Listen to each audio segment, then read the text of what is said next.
বাগেরহাটে 4টি সংসদীয় আসন বহাল রাখার দাবিতে জেলা জুড়ে চলছে হরতাল ও অবরোধ। সর্বদলীয় সম্মিলিত কমিটির ব্যানারে সকাল 8টা থেকে শুরু হওয়া এই কর্মসূচি চলবে বিকেল 4টা পর্যন্ত। এতে একাত্মতা জানিয়েছে বিএনপি সহ বিভিন্ন রাজনৈতিক দল। জেলার কেন্দ্রীয় বাসস্ট্যান্ড, খুলনা মাওয়া, খুলনা মোংলা, বাগেরহাট, পিরোজপুর সহ 5 মহাসড়কের বিভিন্ন পয়েন্টে অবস্থান নিয়েছেন হরতাল সমর্থকরা। তারা আটকে দিচ্ছেন গাড়ি চলাচল। এতে বন্ধ রয়েছে দূরপাল্লা সহ সব ধরনের গণপরিবহন চলাচল।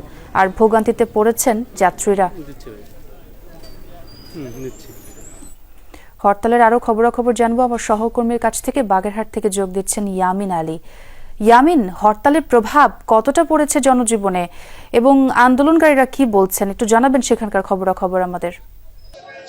সকাল থেকেই কার্যত বাগেরহাট এখন এক কথায় বলা চলে যে সকল কার্যক্রম যেটা গতিপথ অর্থাৎ মানুষের যেটা যাতায়াত সেটি বন্ধ রয়েছে। স্বতঃস্ফূর্তভাবে এই আন্দোলনটার সাথে কেন জানি বাগেরহাটবাসী একত্রতা ঘোষণা করেছে। কোনো দলমত নেই এখানে, সকল ভেদাভেদ ভুলে তারা একেবারে একাট্টা হয়েছে তাদের এই দাবি আদায়ের জন্য। তারা যে জিনিসটা বলছেন সেটি হলো যে এটি বাগেরহাটের স্বার্থ, এটি এই অঞ্চলের মানুষের স্বার্থ, এটা সকল শ্রেণী পেশার মানুষের স্বার্থ, এখানে ধনী গরিব নাই।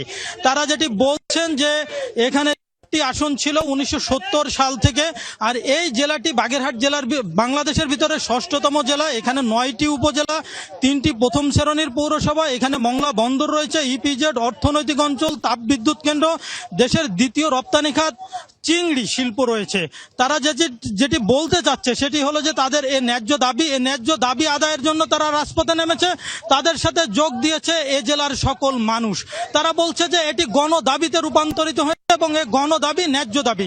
এ দাবি যতক্ষণ পর্যন্ত এই ন্যায্যতা যতক্ষণ পর্যন্ত প্রতিষ্ঠিত না হবে, দাবি যতক্ষণ পর্যন্ত আদায় না হবে ততক্ষণ পর্যন্ত তাদের এই আন্দোলন চলবে। তারা আজকে সকাল 8টা থেকে ঢাকা মাওয়া যে মহাসড়ক রয়েছে, খুলনা মংলা যে মহাসড়ক রয়েছে, খুলনা বরিশাল যে মহাসড়ক রয়েছে, তার অন্তত 10টি পয়েন্টে, বিশেষ করে কাটাখালী 0 পয়েন্ট, টাউন নপাড়া, ফয়লা বাজার, বাগেরহাট বাস স্ট্যান্ড, আমি এখন দাঁড়িয়ে আছি বাগেরহাট বাস স্ট্যান্ডে। এখান থেকে সকাল থেকে অসংখ্য যানবাহন আমরা দেখতে পাই। আজকে থেকে দূরপাল্লার যানবাহন তো ছাড়াই নেই, আন্তজেলা বা আন্তঃবিভাগের যে সকল যানবাহন রয়েছে সে সকল যানবাহন বন্ধ করা হয়েছে।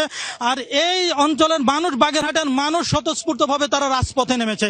তারা যেটি বলছেন আমাদের ন্যায্য দাবি, আমরা এটি ফিরিয়ে পেতে চাই, আমরা সেই দাবি আদায় হওয়া পর্যন্ত আমরা রাজপথে আছি, রাজপথে থাকব। এবং তারা বলছেন নির্বাচন কমিশন এই বিষয়টি গুরুত্বের সাথে বিবেচনা করবে। আমরাও তেমনটি আশা করছি। ছোঁয়া। ইয়ামিন, অনেক ধন্যবাদ যোগ দেওয়ার জন্য।